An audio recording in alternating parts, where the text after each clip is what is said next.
The 17 News at Sunrise podcast is brought to you by Clinica Sierra Vista. Welcome back to the 17 News at Sunrise podcast, where we share your news on your schedule. Working in the spirit of the Golden Empire, this is 17 News at Sunrise.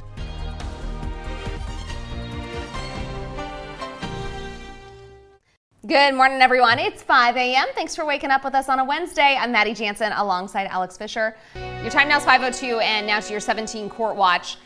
The families of 3 women killed in a car crash are outraged this morning that the man accused of causing the crash is walking free after making bail. Jose Velazquez Gomez is accused of running a stop sign last Friday morning and ramming another vehicle carrying the women at the intersection of South Edison and DeGiorgio Roads.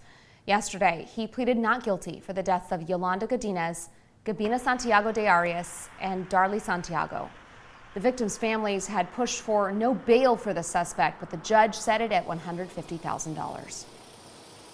There's no justice being made, and we feel ignored. Just the fact that he is being held with bond after considering 3 deaths. The whole conception of, you know, they transfer us, nobody gives you concrete information.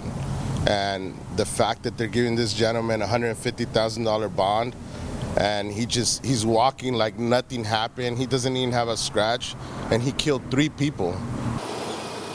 Velazquez Gomez is set to return to court next week. He also faces charges from a 2015 DUI arrest. A woman accused of killing a pair of young siblings while driving impaired is expected to be sentenced later on this afternoon.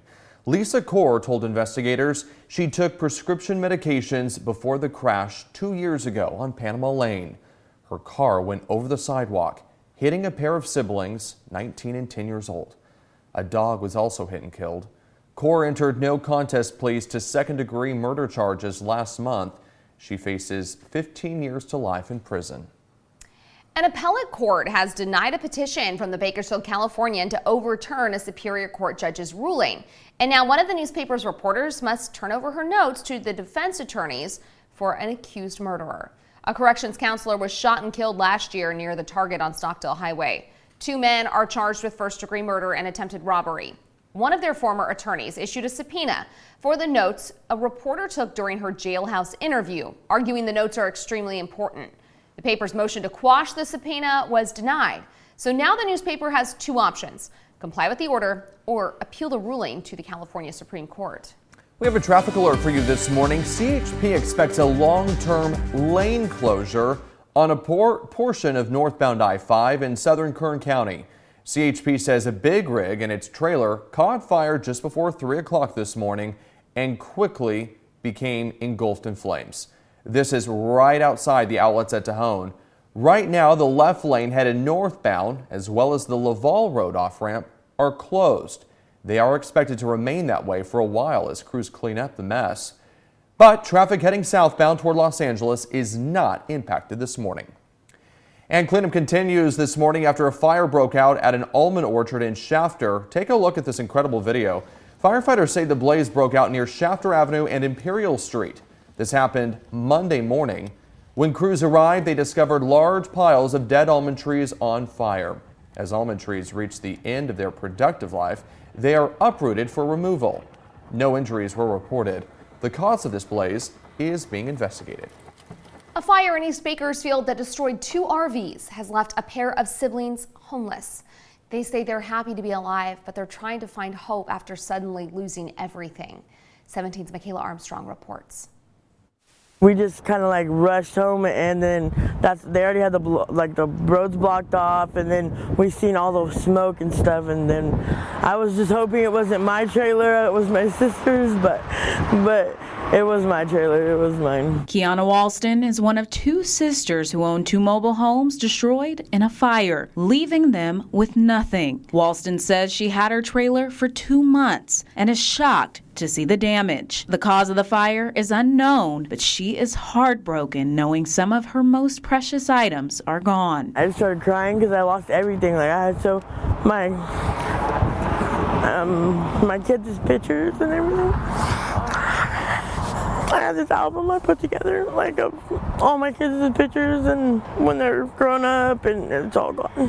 Walston's sister Rihanna King was there when the fire broke out and says she can live without the items because everyone is safe. It went to hers and then went to mine. So after that, then my mom and grandpa, they're in walkers. They have to use walkers. So I was a little worried just for them. I know they jump. The firefighters can jump. So that was just making sure that them and the dogs were out of the house. That's it. Walston says she and her sister are in desperate need of clothes, food, and more, and reached out to the Red Cross, but claims they were turned away. However, Taylor Poisal of the Red Cross disagrees and says the sisters could not prove residents not meeting the organization's financial assistance qualifications. I wouldn't say that we turned away this family because there are two pieces of all of our responses. It is the financial assistance, and then it is the informational resources. And we did provide those resources without the incident meeting the financial assistance rules. Which Walston says has made it even harder to move forward. It's hard.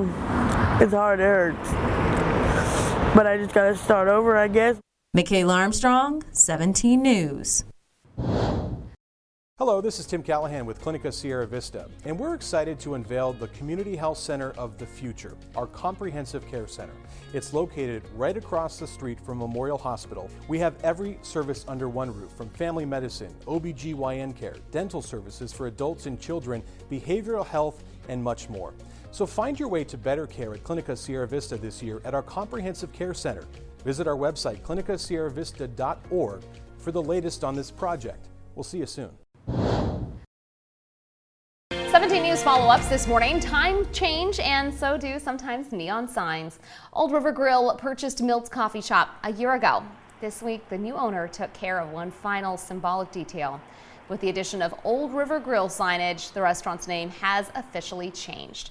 Roger Kokenauer, whose local chain now includes 4 Old River Grills, purchased Milt's from the son of the original owners, who first opened the restaurant on Knudsen Drive on Veterans Day back in 1964. Kokenauer will donate the old Milt's neon sign to the Kern County Museum for its Neon Plaza, and he says some classic Milt's recipes will remain on the menu. That includes biscuits and gravy, Milt's Texas chili, and I love this one, the pumpkin pancakes with pecan butter. Those will actually now be a special in all Old River Grill locations coming up in December. Oh. Doesn't get better than that. A little hungry now? Yeah, seriously. 5:32 is your time now. The Kern County Fire Department is getting more tools to help save lives. The department yesterday announced it is getting an $84,000 grant to purchase extrication equipment known as the Jaws of Life. The device helps firefighters reach trapped car crash victims quicker, increasing their chances of survival. The grant was given to the fire department by the California Office of Traffic Safety. All right, now to the issue of gun control. There may be tighter restrictions next year on who can own a gun. The United States Supreme Court started debating over a federal law from the 1990s that bars those who are accused of domestic violence from possessing firearms. 17's Jenny Ha reports. Because they're already accused of domestic violence, and if they continue to go forward, they will hurt somebody. Yeah, so no, I do not. Discussions at the highest U.S. court on whether those accused of domestic violence should be able to own firearms. Yes, who owns the guns is a big part of it. It's also that it's so easy to obtain them is part of the problem. In United States versus Rahimi, the court must decide whether someone under a restraining order for domestic violence is excluded from Second Amendment rights. The subject of the case is Rahimi, a Texas man arrested for owning guns while he was under a domestic violence restraining order. Rahimi cites the Second Amendment, but eventually pleaded guilty and was sentenced to 6 years in prison. The case was reheard by a New Orleans Court of Appeals, which sided with Rahimi following a 2022 Supreme Court ruling that gun restrictions must be based on historical precedents. This resulted in lower courts striking down on more than a dozen restriction laws. The New Orleans decision went against a 1994 ban on firearms for those in Rahimi's shoes. It's now up to the Supreme Court whether to reverse that ruling. The legislature can make judgments to disarm people consistently with the Second Amendment based on dangerousness. Both District Attorney Cynthia Zimmer and Sheriff Donnie Youngblood but were unavailable for an interview. The Bakersfield Police Department did not provide statistics more specific to this report by airtime tonight, but as previously told 17 News, there were over 8,000 domestic calls as of September, 668 misdemeanor domestic violence arrest charges, and 377 felony domestic violence arrests. 17 News has counted 4 domestic violence homicides this year in Kern County, 3 of which were fatal shootings. Jenny Ha, 17 News. Working in the spirit of the Golden Empire, this is 17 News at Sunrise.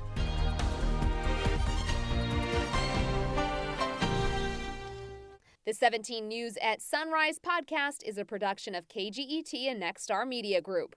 For more on all of the headlines in today's show, head to kget.com.